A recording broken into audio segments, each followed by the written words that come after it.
Millionaire with a difference. She is willing to share her secrets to being debt-free and how to make money at the same time. The author of The Wealth Chef, Ann Wilson, says she didn't have a huge family inheritance or a business she sold for millions. She simply learned how to master a key ingredient in life. And she's here in studio to tell us more. All right, that didn't help me because I don't know how to. How did you do this? Okay, let me say hello first. Hi, Leanne. It's great I just want to jump straight into it. Yeah. I want to find out how I can make millions and live your life because you sound like you're making the most amazing life. How did this journey begin for you?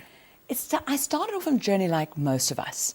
I was an average South African. I'm number 5 of 6 kids, and very much it was study hard, get a good job, hopefully work hard, and maybe save a little bit. And at the end of it all, hopefully there'll be something left. Yes. That maybe you can then do the things you want, and then hopefully I'd run out before the money did. That's the recipe most of us are taught, hey, don't we? You know? Yeah. So that's exactly what I started. So I decided to start civil engineering. I thought there'll be a good job, work hard. And money was fantastic. I thought, I've got this thing sussed. Money was everywhere. Overdrafts, credit cards, student loans, the car. Because I thought that was just the way it was done. But more so, I thought I had to do that in order to fit in, be loved. But I very soon got myself in a big debt hole. Okay. And, my father died when I was quite young, and I'd watched my mum going through this vulnerability of having to suddenly handle the money stuff, hoping... With 5 children. And not knowing what to quite do, and really this anxiety. And I'd sworn that I never wanted to be that vulnerable. And I'd looked at other women getting divorced or widowed, or just whatever happens in life, and thought, no, I'm going to master this money stuff. But here I was, in this big pile of debt, and this very vulnerability and anxiety that I wanted to avoid was there, and I was only in my 20s. Wow. I thought, is this what being grown up is? Is this what you've got to put your dreams away, the travel and everything I wanted to do? But I realized, no, I needed to do something differently to get a different result, and also be prepared to do things differently than other people were. Yeah. That the path I was headed, and this is so key, if we're in debt, it doesn't matter. How you got there is irrelevant. It's just making that decision to first believe it is possible to live debt-free and get out of it. To get out of it. It's first possible to get out of it. So the story is that you got into debt. You lived a life like everybody else. You just wanted, to live this life. Get a car, get a home. You've got your job. You were married? Yeah. Well, I picked up the man on the way, yes. Yeah, and he was better at money than me, but no one told him he had to pay back his credit cards.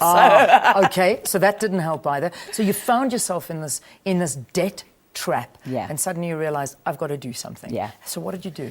So that decision. And then realized, like a rocket, I needed to put fuel into this and change that trajectory. And then get really radical. First, I had to work out where I was. You've got to get the debt out the closet. Yeah. And actually go, okay, where am I? What is the position? And in the book called The Debt Blitzing Recipe, blitz that debt. How to put a structured debt destruction plan in place by getting very clear on it. But a key thing is you focus on one debt at a time. If we try and do it in this piecemeal approach, it's just really demotivating. And interestingly, it's what I found worked, and with a lot of my clients, it's not the debt actually with the highest interest that you necessarily pay off first. It's better to actually focus on the debt that will pay off the quickest, because completions give us momentum. It makes you feel better. Like, success. So and you've got an account with some store that you owe 500 rand. Kill it. Get that one done. Okay. And celebrate. And Make it fun. Tell people what you're doing, because the more we get it out of the closet, there's this taboo around money. There's this taboo around debt. Yeah. To actually go, I'm claiming back my dreams. I'm claiming back my life. But one of the most important things is you need to focus beyond just being debt-free. You've got to focus on wealth and the life you want, because this is one of the reasons people cycle back into debt. Because you've got to now learn how to get money working for you, not working against you. And unfortunately, I didn't really know that. So I got myself out of debt. I sold stuff. I went radical. We moved our apartment, rented it out. And I managed to got out of debt. And now I've been, okay, now I've got it. I'm going to now spend as little as I can. I'm going to save. And then again, maybe one day I'll have enough and I can live that life. But I swung from this sort of money bulimia, binging on money I didn't have, to this sort of money anorexia. It was all thinking, if I held on to money tight, then I would feel safe. Yeah. Then I wouldn't feel vulnerable. So I was saving. But all that happened was I made having money not fun. It was all about, no, we can't afford it. No, what we can't do. Yeah.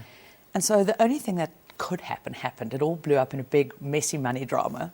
And I remember that Tuesday very distinctly, because it was a pretty awful day, as both my money and the marriage walked out the door.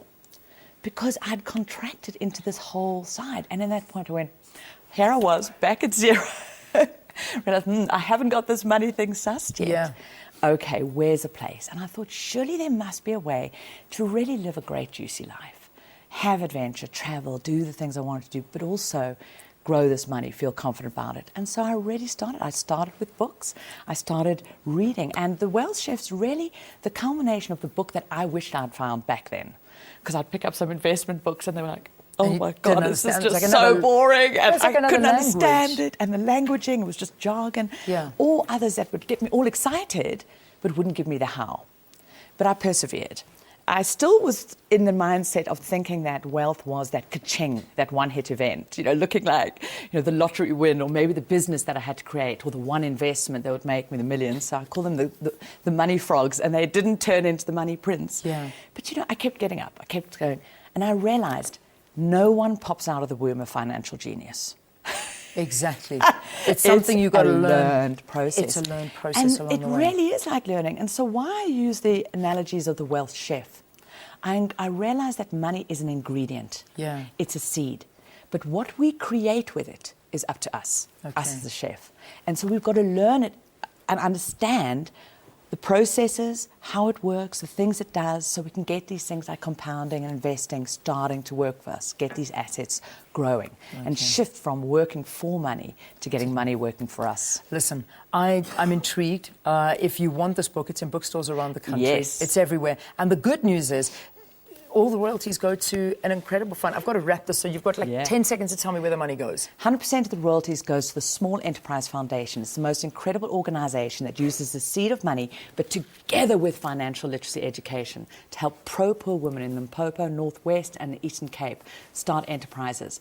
And the amazing thing, 95% of these women are illiterate and enumerate, smashing that whole myth that you've got to be good with numbers. Absolutely. And To the be stuff able that to they make do money. and the enterprise they create to liberate women, this empowerment around money is amazing. Fantastic. Anne Wilson, thank you for being an inspiration to all of us, especially to us women, to know that we can do it. So The Wealth Chef, read the book. The tips are in here. Everything you need to know about this, and Anne's story, how she went from zero to becoming a financially free multi-millionaire in just 8 years. You want to read this, The Wealth Chef, in your bookstore.